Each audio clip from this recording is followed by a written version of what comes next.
Greetings, friends, and welcome to another episode of The Mistake Zone, your weekly dose of our lives and the mistakes within them. My name is Jaren Wade.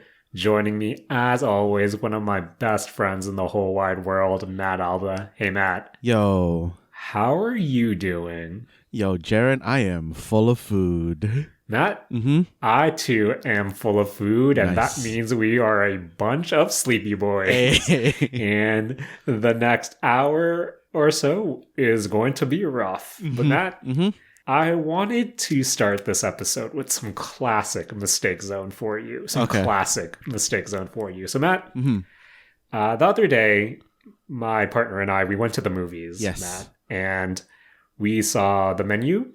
Shout out to John Leguizamo. And so we're going to our theater, which was theater number 6.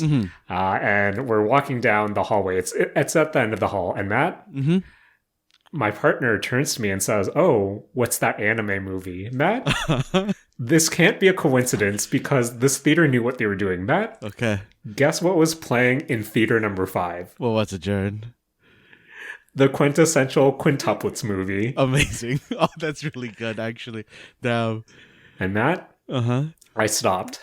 I stared at that poster because, Matt, I knew there was a quintessential quintuplets movie. And it kind of caught me off guard because I didn't realize it was, being released on December 2nd, let alone in this theater. And Matt, for some reason, it was that feeling where I was faced with my mortality, Matt. I was looking at Mistake Zone circa 2019 Man. now facing me. And my partner was like, "Oh, do you want to see that maybe on Tuesday? Is that something you want to see?" And Matt, Jaren, are you going? I just stared at that poster. Oh, man. And I had all these mixed emotions, Matt Alba. And I thought, so we watched The Menu. I won't necessarily talk about it. The only thing I want to talk about real quick is, Matt, our ticket said that the movie, or that it started 6:10. Yeah. Matt, by 6:20, it wasn't even trailers. They only showed commercials. And from 6:20 to 6:30, it was 2 trailers mixed in with commercials. A joke. I felt ripped off. But Matt, afterwards, when we went to go wash our hands and I was waiting for my partner, I just stared at that QQ poster, Matt.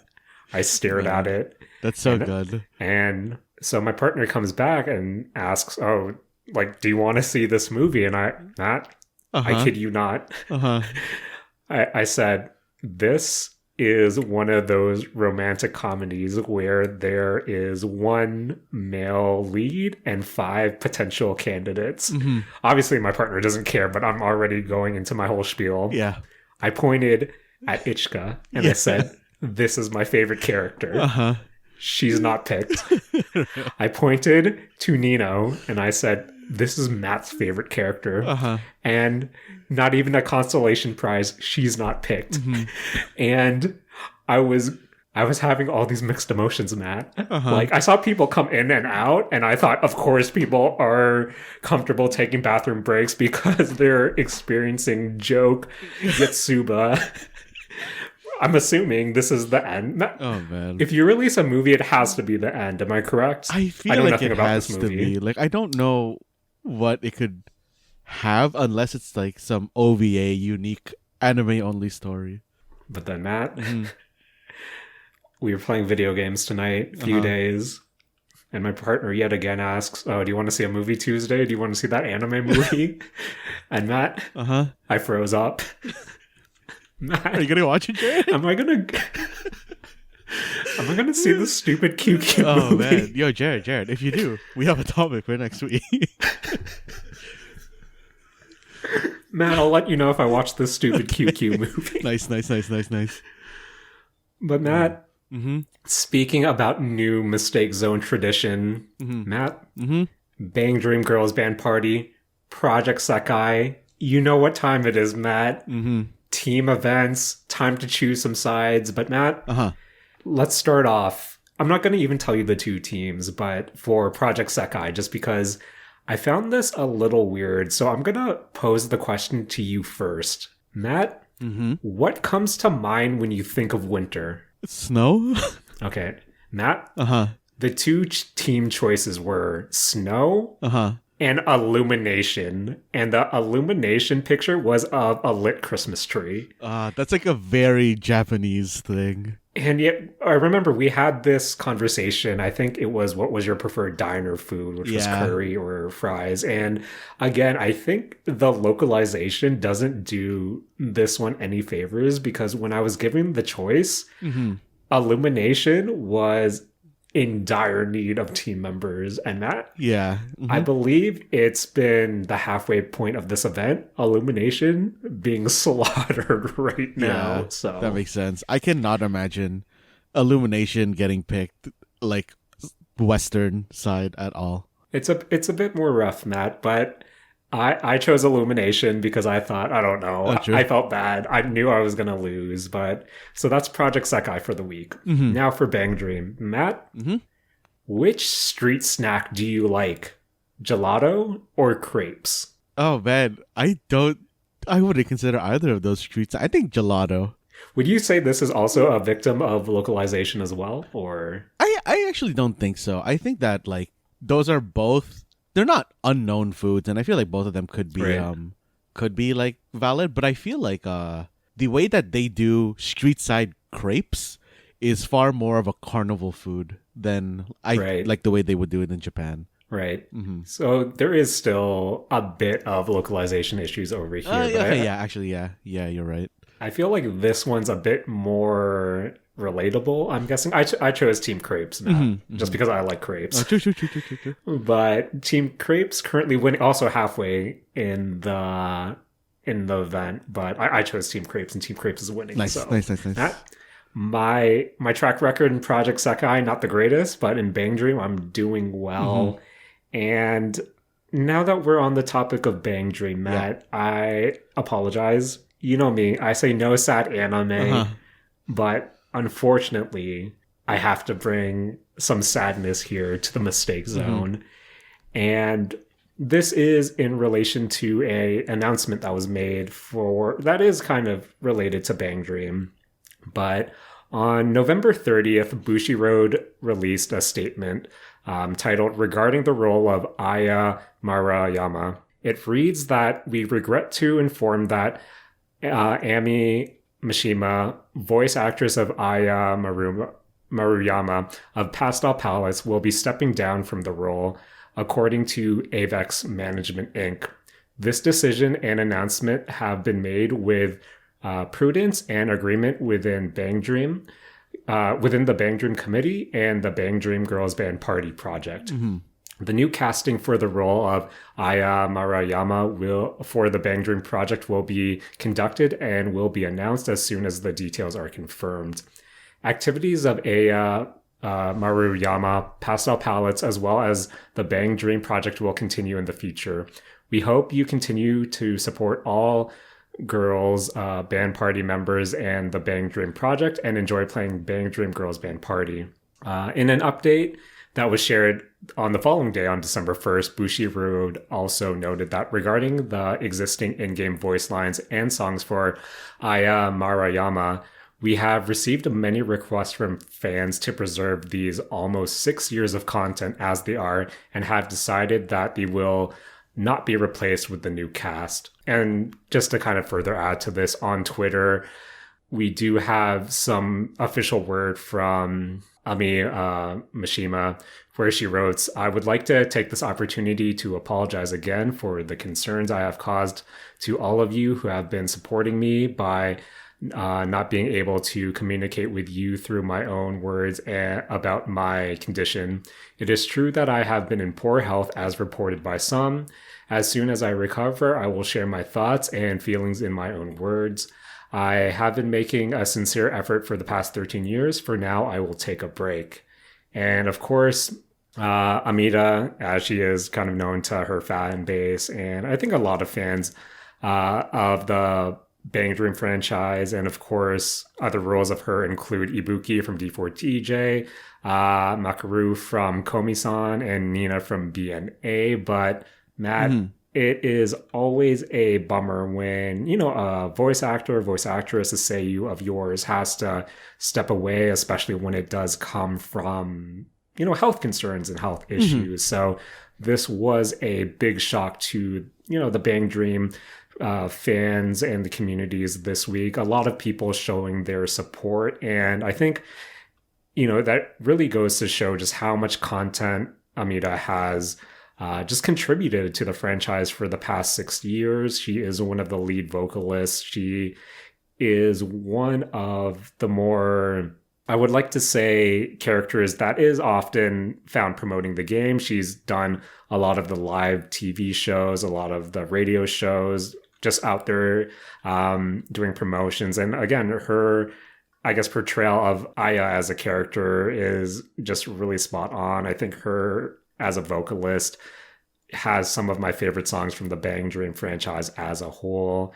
And yeah, just as a fan of Bang Dream and her work for the past, for me personally, it has been 4 years, but for her body of work for the last 6. And as she said, she is a person that has 13 years experience in Japanese entertainment. So just wishing her the very best for her health, and thanking her just for all the kind of content she's been able to produce. And also thanks to all the clippers and subbers who are out there translating for everyone just to kind of enjoy her content. Mm-hmm. But I just wanted to touch upon the note that Bushiroad did release the following day after this announcement, where they confirmed that they are going to preserve all the content she has recorded, just because previously 2 seiyus from the band Rosalia did have to step away from the franchise in 2018. Satomi Akasaka as Rinko and Eureka Endo as Lisa. Eventually, all their story content and vocal portions were replaced by the works of Kanon Shizaki and Yuki Nakashima, respectively. So there was a lot of kind of fear in the fan base on the 30th when this was initially announced, where there was a possibility that all of Amida's vocal work would be replaced. But Matt, I just wanted to kind of get your thoughts on the concept of essentially redubbing and replacing seiyuu work when the actress or actor has to step away. Are you a fan of that, or have you actually experienced anything in any of the kind of media you consume? The only time I can really remember a voice being fully redone is the jump from Persona 4 to Persona 4 Golden. Right. Because I believe Chie's voice actor got replaced between those two. Yes. Definitely true. Yeah, that's totally coming to my mind right now. And for me personally, I didn't feel too much of a difference there. I guess it's also because, I guess it doesn't really apply here for Persona, because I never really got to, I guess, for lack of a better word, got to know the voice actress behind the character. So maybe it's a lot more different in Bang Dream. But I fully understand why they would not replace her existing work, but I'm also wondering what direction the following seiyuu voice actress is going to go in. Right. Because for people who I guess are going to be coming in new, they might notice a shift between, hey, why does this character sound different here than they do here? Right. Which is why I think replacing makes sense, but I really am curious on how this follow-up voice actress is going to work, because I feel at that point you have to consider, do you imitate Ami's voice that she was adding to the character before, or do you try to apply your own voice to the character? I feel that's always a weird thing to have to consider. I think again, this is Bang Dream fans are no stranger to this, just because 2018 was a rough year if you were a Rosalia fan, Matt, just because 2 of the band members were replaced and their new voice actresses. I think in terms of Rinko specifically, you had a more, I think Kanon Shizaki's portrayal of Rinko was more, I think, how should I describe this? It was more, her voice was a bit more dreamy compared to Satomi Akasaka's portrayal, where there was this shift, and for fans, it did take a lot of time to kind of get used to. And as much as I do appreciate the art keeping a lot of Amita's work, or all of Amina's work in Bang Dream, as you said, there does exist the kind of jarring disconnect to new fans and just in general of, oh, okay, this is where the Seiyu shift happens. But again, I think it's really a tough position to really navigate, just because, again, it is 6 years worth of content that you would essentially have to redub. And even then, that is just additional cost and you do have to just balance how your community really receives that as well. But again, I think Amita's work has been really great for the franchise. She really embodied Aya so well. I think one of my favorite, like, just search any Amita clips, Amita Bang Dream on YouTube, just to see some of the clips that are out there, just how much she is able to bring life to this character and how you can really see her antics, at least when it comes to how she presents herself in Bang Dream promotion. So again, I just want to use this time to shout, or just to give thanks to her work. And I wish whoever steps into the role next all the best. And yeah, this is a franchise, again, that I have been following for a long time now. And man, Matt, it is kind of weird, just because we are in this period where in the next, essentially, season of Bang Dream, we are seeing characters graduate, start post-secondary, start university, and we're actually seeing characters grow, and Aya was going to be one of those characters who, again, is an idol, but also trying to essentially graduating from high school. So again, unfortunate, just because her character moving forward is definitely going to be in an interesting place. But yeah, I do wish the best to whoever is next in line to fill that role. And again, wishing Amita the best in terms of her health. Hopefully she can come back to this. But man, Matt, speaking about mobile games that I'm into, Matt, there was a trailer this week that, remember in the beginning of this episode when I was facing my mortality? Yeah. That actually happened earlier in the week as well, when I linked you the trailer to Infinity Nikki. Yep. Matt, remember our mobile game episode a few years back when I talked to you about Love Nikki, Dress Up Queen, which is Matt, the premise is so batshit insane that I need to remind players that Love Nikki is a dress-up game where you are essentially an isekai protagonist who has been sent to this area called Mirrorland, and Mirrorland is under a curse where violence is prohibited, and if you do commit an act of violence, you experience excruciating pain.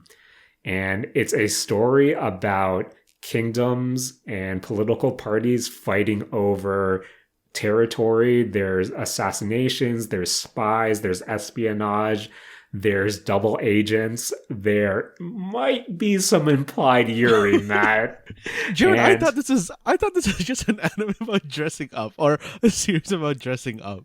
So Matt, that's how you solve conflict in the world of Love Nikki, where it's all about trying to become the grand stylist. Everyone solves their conflicts by putting together the best outfits when it comes to a certain theme. And Matt, Infinity Nikki takes that to the open world. Matt, from Gamatsu, Studio Paper Games has announced Infinity Nikki, an open-world dress-up adventure game for PlayStation 5, PlayStation 4, PC, iOS, and Android. The official description reads, Infinity Nikki is a cross-platform open-world dress-up adventure game developed by Paper Games. Here you will join Nikki and Momo in a vast fantasy world, exploring freely and savoring varied playstyles. The power resting in gorgeous outfits will find you a path forward and offer infinite fun along your journey. Looking forward to meeting you in Mirrorland. Matt, Jared. Kotaku and IGN reported that this might be the wildest part. Okay. Former The Legend of Zelda director Kentaro Tominaga is working on the open world dress-up RPG. It notes to have core gameplay loops of exploring a colorful open world full of puzzles and platforming.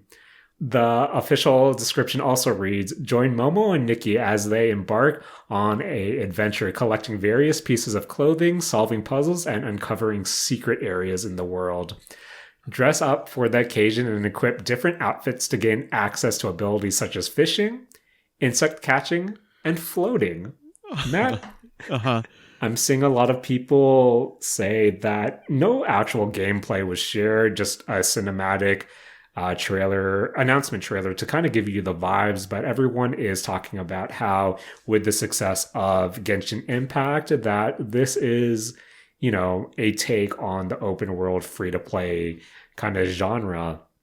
And again, Matt, as someone who played Love Nikki for 2 years, as someone who, during our Mistake Zone hiatus, played Genshin Impact for a year straight, Matt, when you tell me that Genshin Nikki is coming, a cold sweat came down the back of my forehead, and I started getting the shivers just because, as batshit insane as the Love Nikki franchise is, just from the overall concept that you settle conflict through kind of stylizing outfits. I don't think I can do this, Matt. I think really, if this, Matt, I told you that was 3 years worth of daily service grind, and I don't think I can do this, Matt.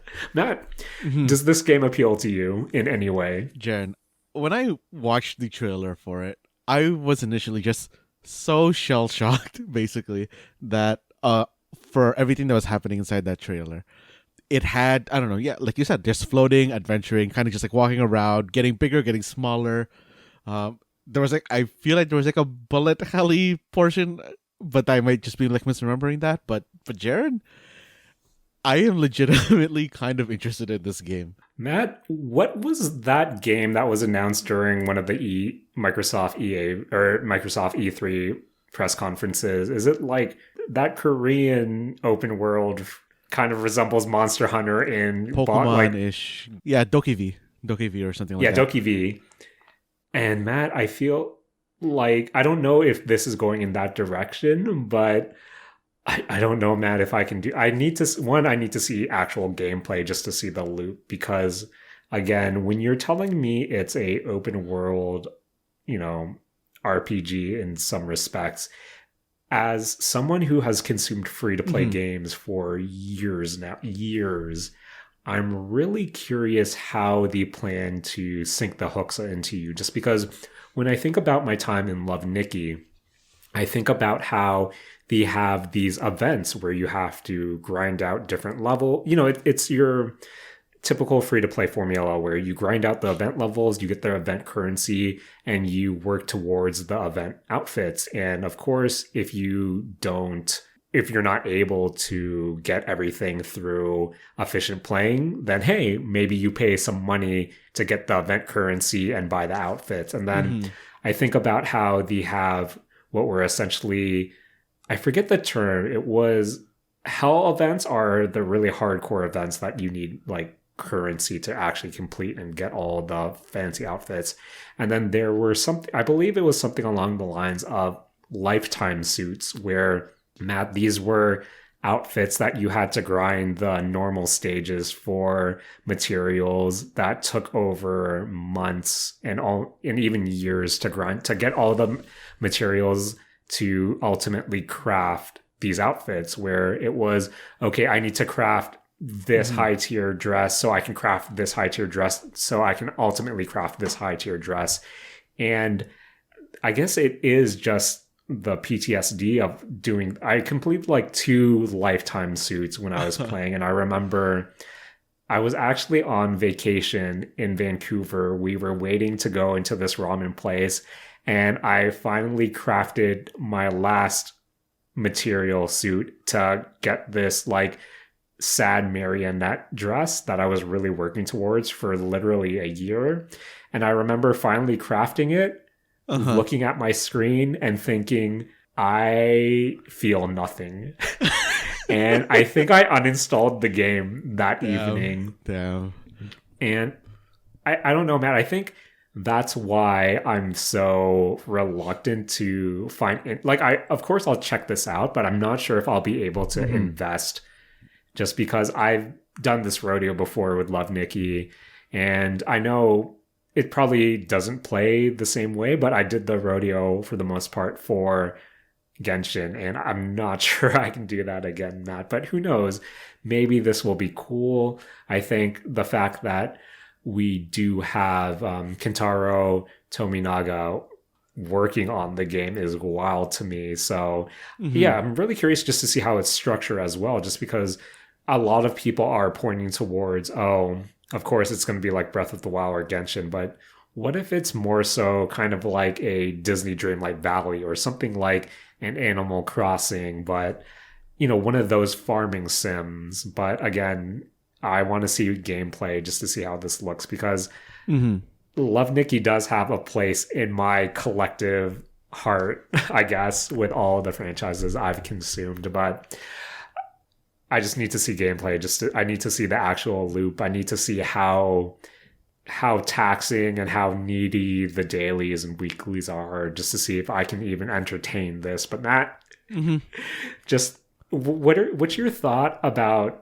essentially a lot of with the success of Genshin Impact, and the fact that now Love Nikki is coming with an open world RPG?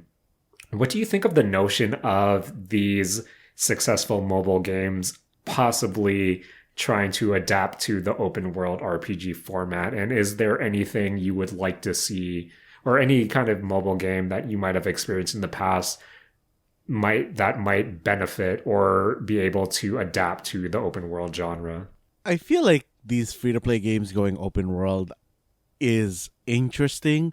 Open world itself, I think, actually lends itself pretty well to the kind of adding this and that sort of format that free-to-play games tend to go towards. Right. Just because you have like so much space now. You can, drop a shop here, change a shop there, and all of a sudden you're just introducing new gameplay loops and hooks to pull people in.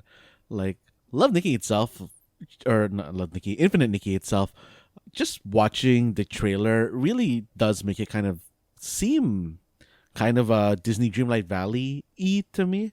It does kind of look like a open world theme park that I do want to go around in. Like, I think the thing that really pulled me in terms of interest is the size changing that they showed in the trailer.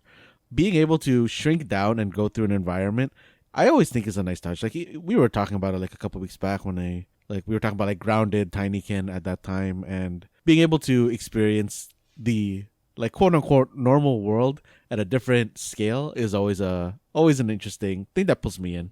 Right.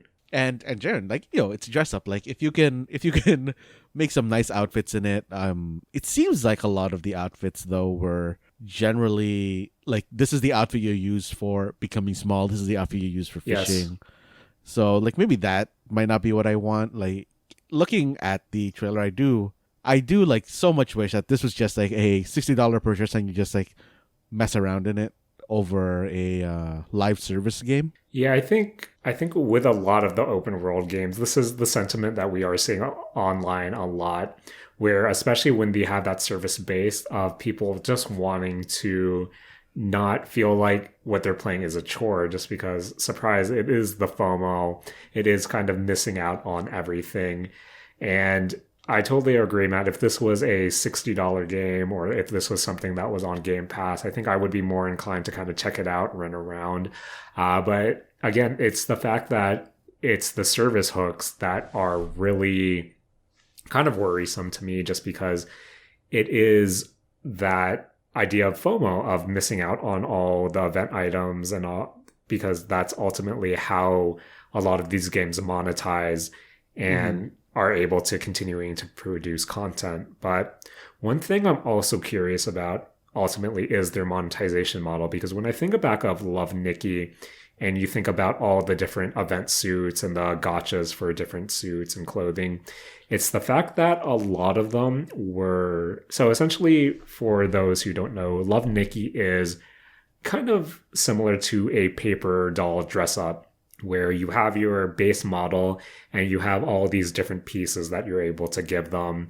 And one of the cool things, I'm not sure if cool is the right word, but with a lot of the event suits, the hell suits, the gacha suits, they give you different accessories where, sure, this includes your bracelets, your earrings, and, you know, your neck pieces, like stuff like that. But hey, I rolled the Hatsune Miku gacha. Now I have a platform under my character, or I have these chibi Hatsune Mikus that fly around me. Or again, I have this dark marionette with all these strings attached to my character. Like, you know what I mean, Matt? There's all these different accessories and all these extras that really add to, just give you a lot of different paper, essentially stickers to play around with, just because one of the key features of Love Nikki is the photo mode, where you make you an outfit, you play around with all the different accessories to kind of make these different scenes. One of the early scenes I made was, I have my rocker girl outfit for Nikki, but then I also have a dinosaur in the background behind a drum kit, and he was my drummer. Like stuff, like dumb stuff like that, Matt. And when you're telling me it's a open world game, how do you adapt that to what I perceive as 3D costumes for your character that has to move around? Like, that's what I'm also curious about, just because a lot of the extravagance that does go into essentially your paper doll and Love Nikki might not necessarily transition into an open world, just because it's okay, maybe I have a pet or that follows me around or some charms. But again, I'm not sure how crazy it is when you come to Love Nikki itself, just because one of the first events I did was, this gives me essentially a diva mech in the background that my character can like rest upon. And it's okay, how do you put that into Infinity Nikki? Like, do you put mounts at that point?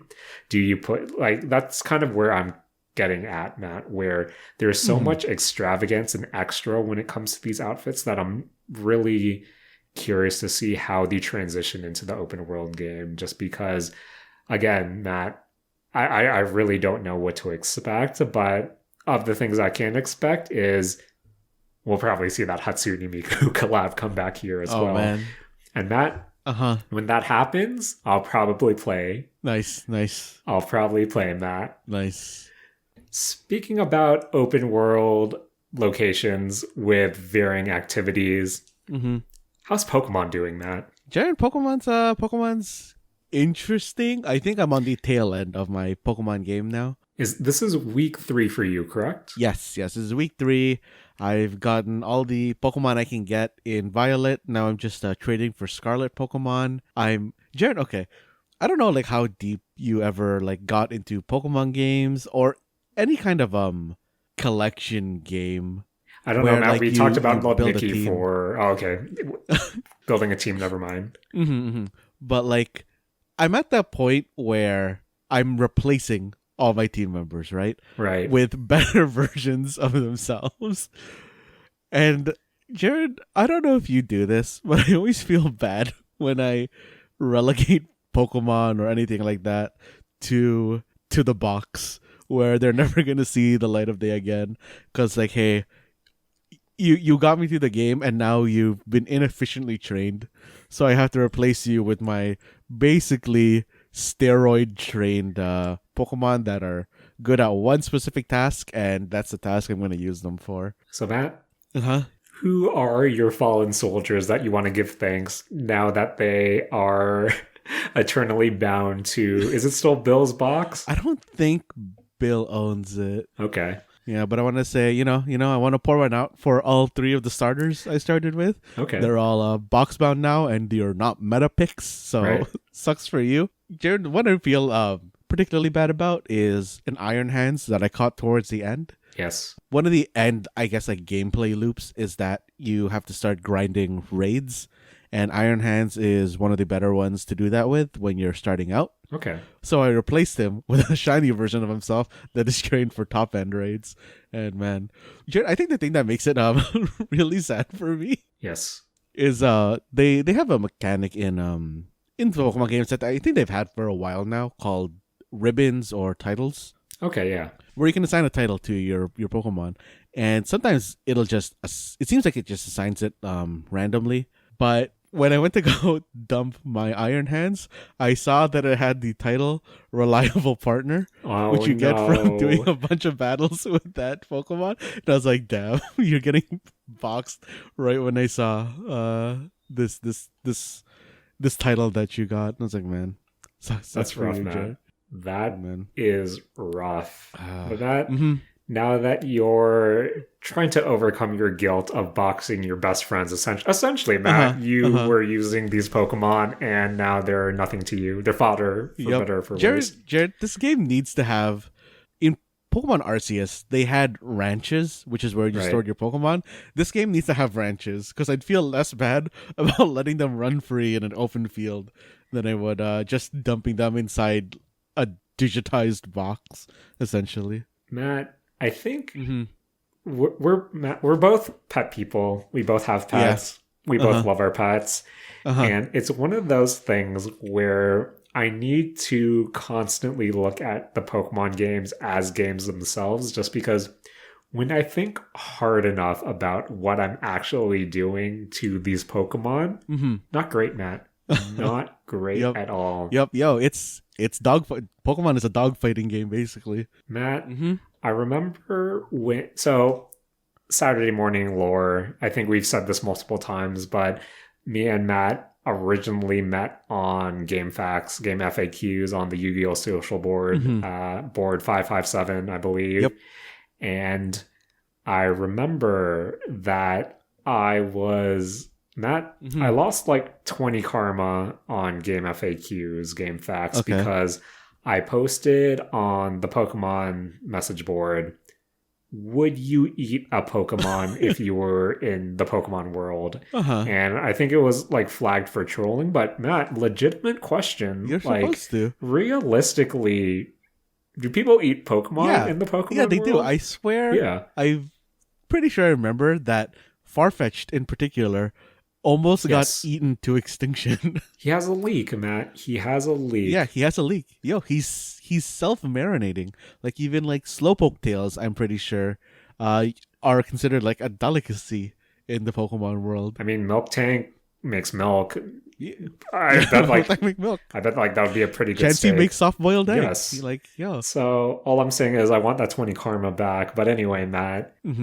Now, I haven't started Violet yet. It's still sitting on the mantle. I think maybe I'll play Arceus first, just because that does look more interesting. But not. Sorry, I apologize. We have to say it. What are your thoughts on Nimona? Nimona's a pretty interesting character. That is okay, Jaren. I feel like there's two sides that need to be like addressed here, because there's the written Nimona, which I think is like, yeah, okay, whatever. But the fan canon version of Nimona, where she's just basically a battle Yandere, is such a good character. And I really like that depiction or idea of Nimona a lot more than the one that's like actually in the game. Matt, I love, again, this is to touch back of what we said a few weeks ago about these AI chatbots kind of taking for the character, or taking cues from these characters and mimicking their speech. Like, when we finally have the Nimona AI chatbot, I wonder what people want to see out of it. Do we want the battle or what we see in the game, or do we, but in reality, does everyone want to see what all the fan art depicts, all the clips that I see on YouTube depict. Man. But in terms of rivals, quote unquote rivals in the Pokemon mainline games, where does she fall in your power rankings? Jaren, she's a top tier. Like, she's a top tier rival. Like, even in terms of with in-game lore for her, I think she's like a very good rival.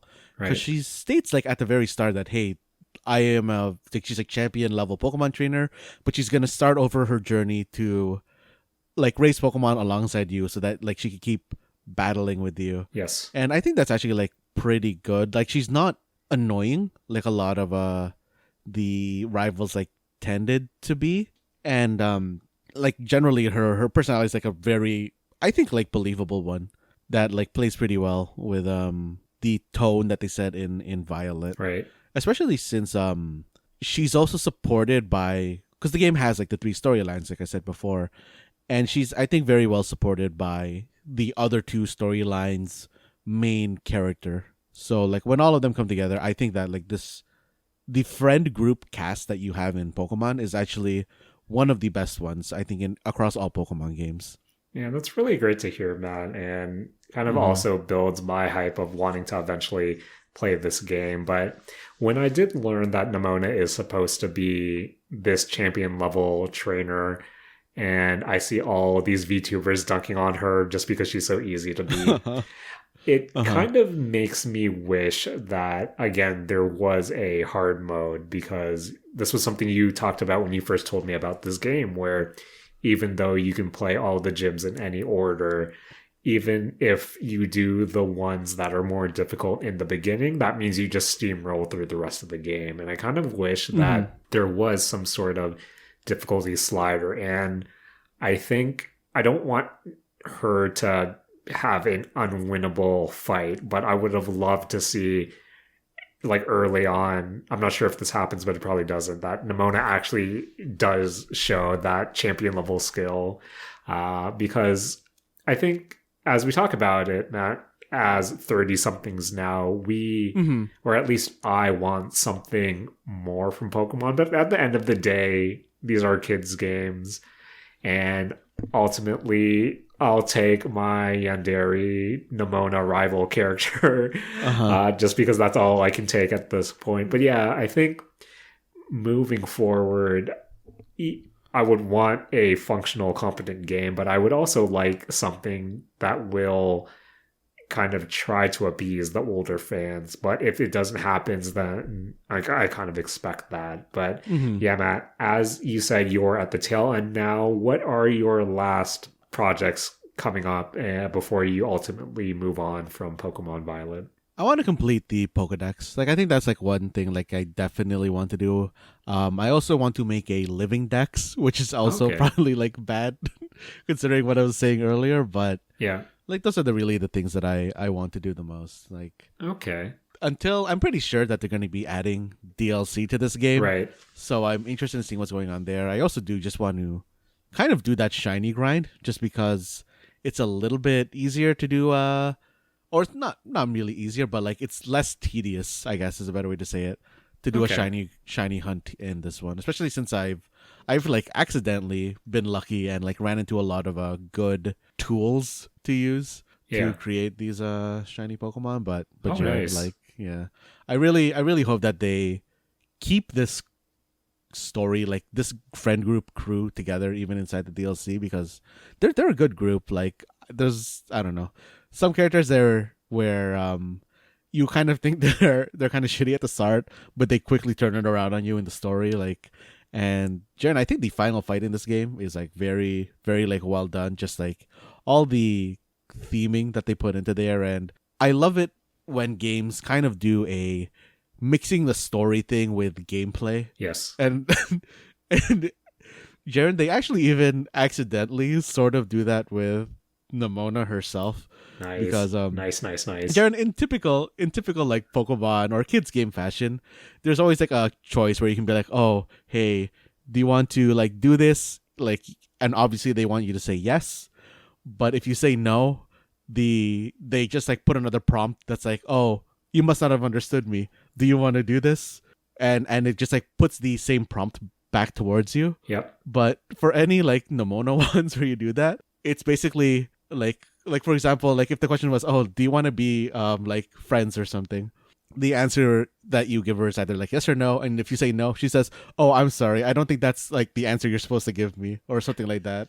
And she just keeps, and she'll ask you the answer, the question again, and just Jared, the way that ties into the Yandere Nomona kind of narrative is so good. Matt, your high praises have really made me excited for this game, but I think it's just the Nomona discourse right now that's making me really want to play this game and play it. I shall eventually, Matt. Eventually, Jared. I wish this game wasn't such a technical disaster.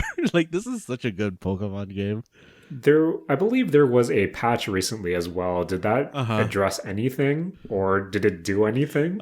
In terms of like the technical things, no. All it did was it fixed the dupe exploit. Right. Oh, great. Amazing. Yep, okay. Yep. Because that's sure. Yep. But in terms of DLC, did you play the DLC for Sword and Shield? I did not. Okay. I did not, yeah. But man, Matt, I said it before, I'll say it again. I really do want to see where the Pokemon franchise goes from here, especially with kind of not only the discussion about, the technical aspect, but when you're telling me that, the group of friends or this group of supporting characters is really a strong one. I hate to say it, Matt, but I wonder if one day not only are you raising your Pokemon, but you're raising those social links. And I know the Shin Megami Tensei games, especially the Pokemon games, is essentially the Pokemon game that I kind of want. But one day, Matt, I hope that the Pokemon games sort of resemble that, or we just get another Tokyo Mirage Sessions. I'm not that hard to please. I mean, there's a very, very soft like social link aspect in this new game. Yeah, but like it's not comparable to a Persona level social link type thing. I know, semi-related. Are you gonna check out the new Fire Emblem when it comes out in a couple of months? The Persona Fire Emblem. Yes, the Persona Fire Emblem. I don't think so. I think I'm just gonna watch that from a distance and see what people say about it. All right, and Matt, I appreciate watching your Pokemon journey from a distance, and I hope that it continues a bit more. But there is some DLC around the corner that explores that. I know. I hope Nintendo fully commits to Nomona and gives. I was going to say gives the audience what they want, but just gives me what I want. So hopefully we get more of that in the DLC. Oh, and one more thing before we get too far away from the monsters topic, Jaren. Okay. Do you remember those Digimon kind of Tamagotchis that they used to have? It looked like a brick with 3 buttons. Of course, Matt. I think about those every now and then for the longest time, just because that was a thing in the 3rd grade for us, essentially. And Matt, I remember there was one of the, I couldn't tell, maybe it was an Ultimate Evolution where, sure, if you screwed up, you'd get like the Slimemon or something.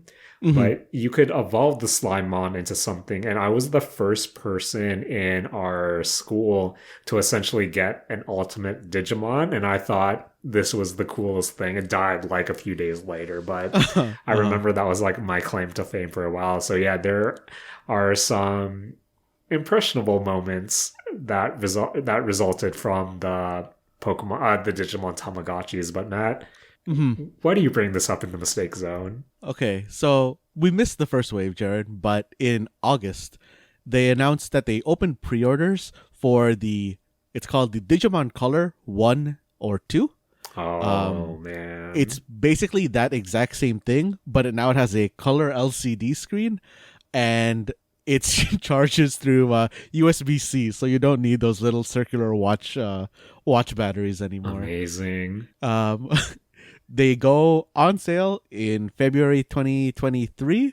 I am definitely going to look for a way to buy one. They are, I think it was just under 7,000 yen. Like in the 65, 68 100 yen like range. Right. I think it was around there.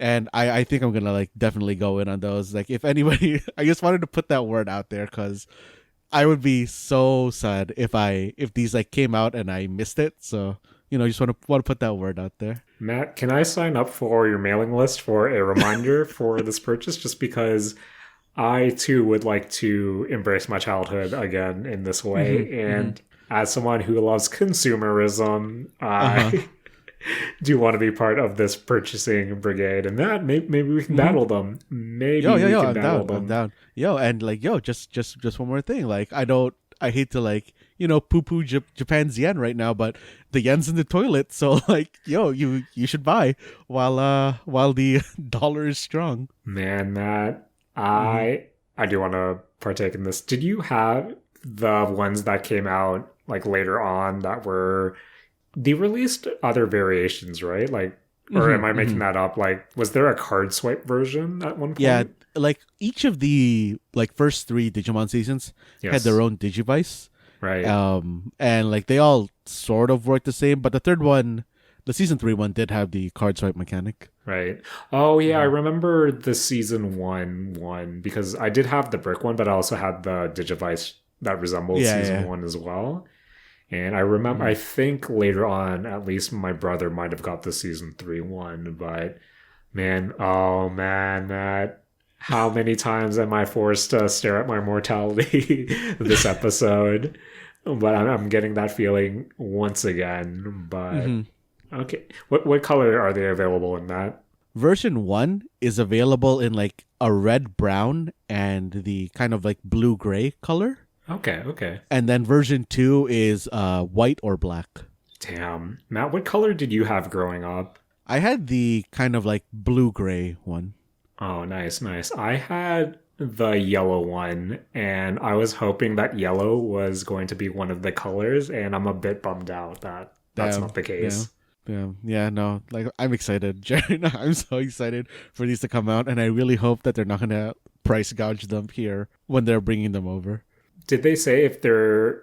I'm honestly not sure, but is there like a English version of this, or can we partake in the Japanese version? I don't even consider there being an English version because like it's all symbols. I remember it being all symbols, so I wasn't even like considering that like it needs a English translation. Knowing us, Matt, we'll probably go in on this and hope for the best. There's probably going to be some sort of guide for someone like me to adapt to it. But wow, Matt, I didn't know this existed until this episode, and now that I do, and now I am oddly excited, Matt Alba. So, Matt, to end off the episode, I want to talk about something extremely hot, just because this dropped today. Matt, I'm talking about Fortnite Chapter 4, Season 1. Matt, there was a new Fortnite update, a new chapter. I think it's kind of wild to me just because Chapter 1 essentially was, in Fortnite, was 10 seasons. Chapter 2, I believe, was 8 seasons. Chapter 3 was a short 4 seasons. And Matt, we're here at Chapter 4.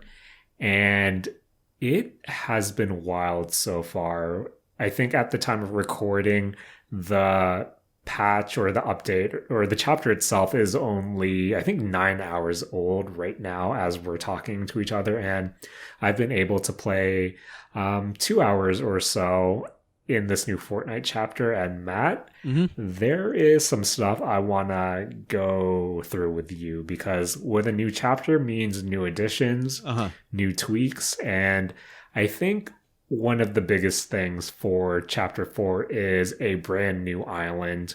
I think even with Chapter 3, I believe, it was a lot of new points of interest, but a lot of them ended up being carried over from Chapter to Season 8. So there was still a level of familiar, just something you were familiar with, especially over the past 4 chapters. And Matt, this is a completely brand new island with new points of interest. I think one of the things that really sticks out to me for Chapter 4 so far is that it really feels like it was designed with no build in mind. When I think about Chapter 3, that was essentially a map with a lot of in between the points of interest, which are the main locations, if they were the cities or like the temples and whatnot. In between those, you had like a lot of different, terrain, but it was mostly flat where a lot of the times in no build for chapter 3, it was a game of positioning, of advantage, of height advantage essentially. But in a game in locations that were really flat, that means ranged and snipers were really key, to not only just know your area, but chances are within the final circle, if there was any high point, that was where the fight will end up being, or whoever was stationed there would eventually win. And the first thing I noticed with chapter 4 so far in my 2 hours or so playing today is a lot of the terrain in between all the points of interest.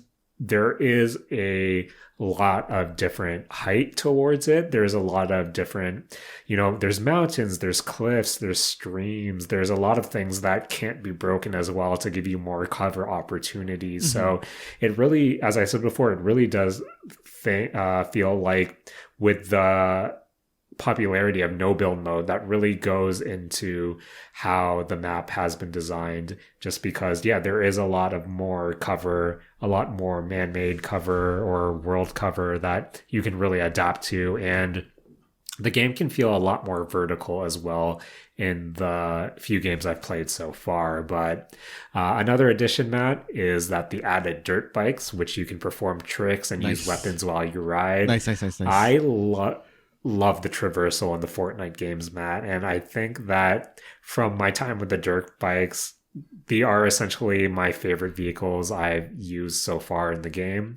I know last season they had the Rocket League cars that you could essentially drive as a vehicle, and they controlled like Rocket League. So, you can do your jump, you can do your boost, you can do your 720s and whatnot. But nice. For the most part, I didn't really like how they feel, maybe because my time with the Rocket League was really short. But I really do like the dirt bikes. I'm really excited to go into all the different creative maps that people have put together just for you to trick around and free roam, hopefully. But I think one of the biggest additions this season is what they call augments. So essentially, at intervals in your match, you'll be given a randomized choice of 2 reality augments. The longer you remain in a match, the more reality augments you'll collect. Reality augments last until the match ends. So essentially, Matt, these are passives that you can pick on the fly. I believe you get one towards the end of every circle, possibly, or storm phase. Okay. But essentially you're given a choice of one of 2 augments that you can pick. You have one free reroll a game, and if any rerolls after that cost in-game gold, which players drop, it doesn't actually take from your stash if you drop or if you're killed. But you kill a player, you get gold. You get gold from chests, opening cash registers and stuff like that. But essentially, the augments, I'm not sure how many there are so far, but some of the examples they gave was something like light fingers, which makes weapons using light ammo reload faster. Aerialist grants you glider redeploy for the rest of the match.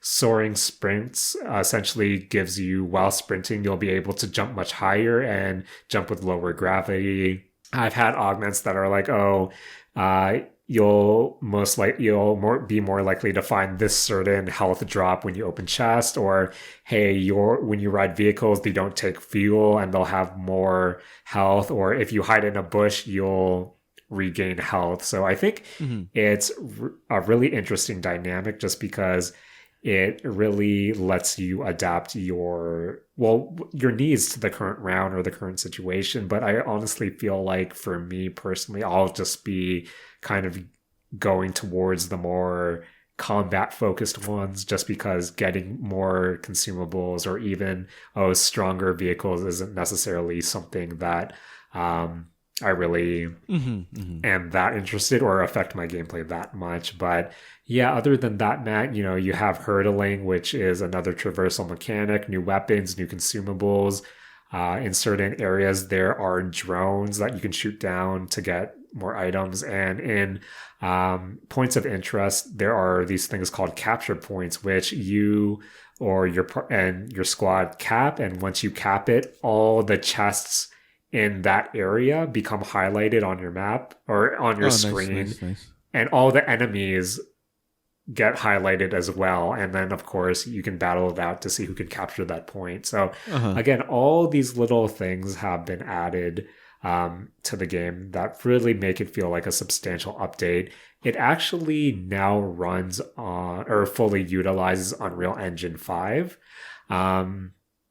Essentially, it does run on Unreal Engine 5.1, and which you can see all these next-gen features in Fortnite for the PS5, the Series X and S, PC, and cloud gaming. But Matt, before we finish off with the Battle Pass stuff, I essentially play Fortnite nightly with my partner. They play on the big TV, and I play on a monitor beside it just so we can see each other's screens and do call-outs together.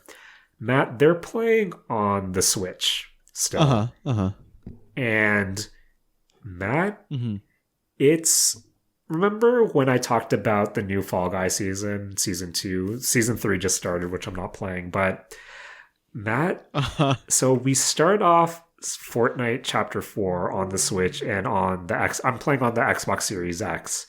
And we start them at the same time, and they start loading. When you start up a new chapter or a new season, they play the chapter cinematic and then the Battle Pass trailer back to back. Matt, tell me how on the Switch the intro cinematic chugged. There was slowdown, there was buffering, and the fact that it seemed like someone went to the quality drop-down menu and picked a low. And this was on a docked Switch, Matt, where it's insane how... I'm not sure how this continues to run on the Switch, just because now that it is running on Unreal 5 and to be able to... I haven't played it on my PC yet, but to see how the graphics look now, it actually looks really gorgeous in points. I think it still has that cartoony Fortnite look, but some of the forest areas, it gives a really nice contrast where it looks more realistic than you think it would. Like, it's still a Fortnite in the Fortnite style, but it does have this... It does look a bit more realistic, and just to see all the different terrain, all the different flowers and grass and all these different graphical, things that they've done. And then I look over at my partner's screen and see the Switch that has all these flat textures, all the really basic grass. You don't see any of the flowers. You don't see any of the foliage. And I'm stunned. Man. Like, more power to them that they still get it to work on the Switch, but it's rough, man. It's especially now when you see what they're trying to take advantage of with Unreal 5. But man, it's crazy, man. It's really crazy that it still runs on the Switch at this point. And I'm curious how much longer, because when we think about, say, Grand Theft Auto Online, at some point they just killed support for the 360 and the PS3, and I'm really curious at what point, like, eventually they have to cut off Switch support, but somehow they still make it work right now. But it's rough, man. It's really rough. But two more things, Matt, before we sign off for the mistakes on this week. Speaking about rough things, as I said, I play on the Xbox Series X, and I have a mouse and keyboard plugged in. Oh, you can use that? I never knew that was a thing. Yeah, you can do it on... Just because the way skill-based matchmaking works, they don't even separate it by control stuff anymore. They just put it towards your skill, so... True. It is what it is, but... Matt, I've been playing with the mouse and keyboard on my Series X, but it does the thing where... If you don't touch the controller for, like, say, 15 minutes, it goes to sleep. And when your controller goes to sleep, you get a big notification on your screen that says, hey, your controller is disconnected. Please turn your controller on so you can confirm this message. And I have to kind of like jiggle the joystick every now and then if I remember. But Matt, sometimes that notification pops up, and luckily it hasn't popped up in any, dire moments. Yeah. Until tonight, Matt. Oh no, Jaren. Until tonight. Matt, let me paint you a picture. Okay. Final 2 squads. Me, damn, my Jaren. partner, and 2 other people. I keep downing one of them, and they keep reviving them because, again, they have the height advantage. This is a new level. We don't know how to get up to them. Yeah. A lot of things. And Matt, it did the thing where I just need to kill one guy. I see him. I down his friend. And Matt, I get the controller notification. No. And in a panic, I accidentally hit the guide button. No, Jaren. And it sends me to the Xbox home screen or whatever. And when I finally connect back, dead. Damn. Dead. The 2 people bum rush my partner and we lose. Damn. And Matt, I hate to admit it because it will make me sound like a child. I was screaming. I was that mad to the point where I rage Google searched, how do I turn off the Xbox controller from sleeping? Oh, man. And that, the solution is remove your battery pack and plug it in via USB. So it's charging off the console. And that is my unfortunate story with the Fortnite and controller going to sleep. Damn. But Matt, who cares? Because there's a new battle pass, Matt. The Chapter 4 battle pass includes some guest characters. In the Doomslayer and The Witcher, Geralt of Rivia. Matt? In the Chapter 4 introductory cinematic, we see the Hulk on a dirt bike. That's pretty good. We also see All Might's axe. And in the Battle Pass trailer, we see Deku from My Hero Academia. Nice. Yep. My Hero Academia is coming to Fortnite. Damn. And we can see Deku. We see All Might. Who do you think the other 2 characters are? I don't know, Jaren, but the Fortnite movie is going to be wild. But yeah, Matt, I think Geralt is the quote-unquote secret skin. So essentially there is a bonus skin in the Fortnite Battle Passes where you eventually unlock by doing a series of quests. The bummer part, Matt, is that we have to wait 60 days for you to get the Geralt quests. I see. It's a solid battle pass. I think I really like all the different characters they included. Gino, who is one of the antagonists of the Fortnite. Surprise, Matt. Fortnite has lore. But his costume is pretty dope at the end. And the only bummer, Matt, there's no Doom BGM for your lobby music. I don't know how you don't have that iconic Doom riff playing in the background. But there is a emote where... the Doom-related emote this game is you take out essentially a vinyl figure of the Doom Slayer, you pose him, give him a fist bump, and the iconic Doom guitar riff just playing in the background. Nice. I'm a Fortnite freak. I still play it, Matt. Chapter 4 is looking great, and I'm excited for that My Hero Academia collab because I know people are going to be hype. And... Matt, who's next? We have Dragon Ball. We have My Hero coming up. At the end of the day, Matt, as we close the mistake zone for this week, what anime collab do you want to see come to Fortnite? Man, Jared, I know you're asking about anime collabs, but I feel like an even wilder thing to me would maybe be... Okay, first off, anime collab, Yumiko would be the wildest thing. That's not going to happen. Of course. The wildest thing for me would actually be more shooters, or more if there's an Apex collab, that'd be crazy. If there was a PUBG, has there been any other battle royale crossovers with Fortnite? No. I think everyone stays in their own lane. How about like Overwatch? I feel like Overwatch would, at least like art style wise, probably like fit in very well with Fortnite. So Matt, in one of the trailers for Chapter 4, one of the characters uses it's essentially an owl that like they send out and they're able to fly through an area and like mark people.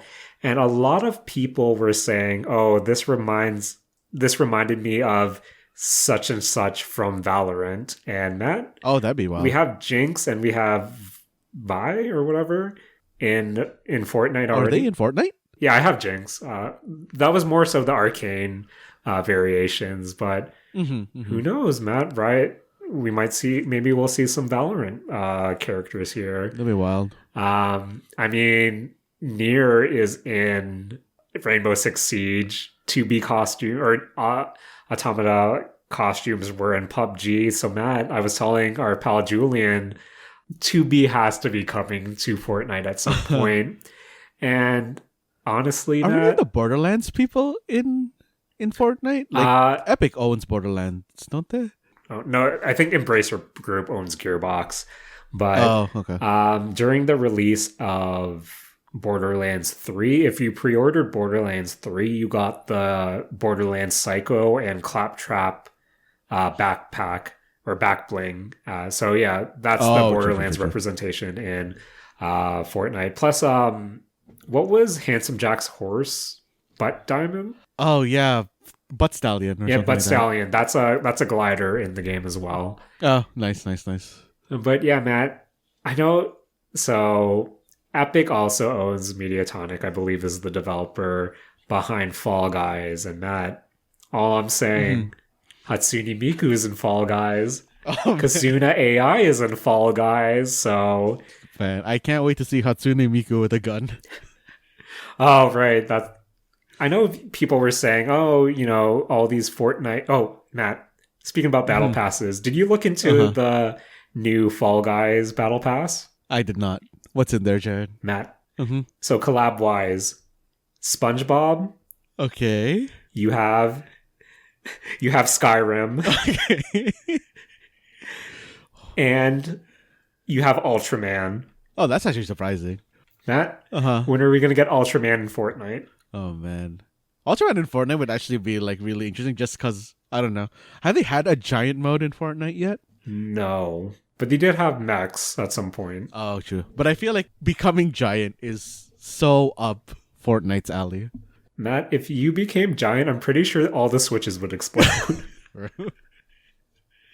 But Matt, that has been the Mistake Zone for yet another week, another beefy episode. We actually were going to talk about some more things, but I think we'll put those in the back pocket, Matt. We'll save those for next week.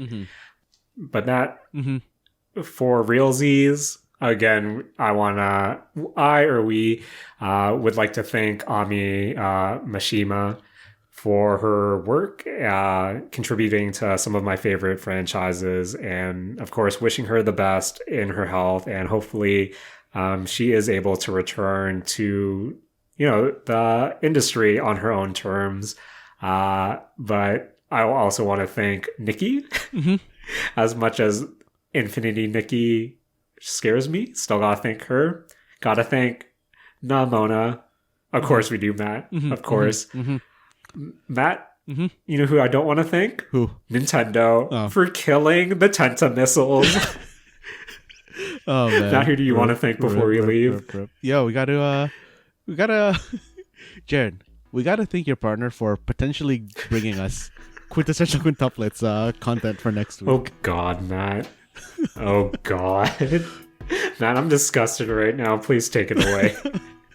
This has been the Mistake Zone, and we're all out of sleepy controllers. I was so mad, Matt.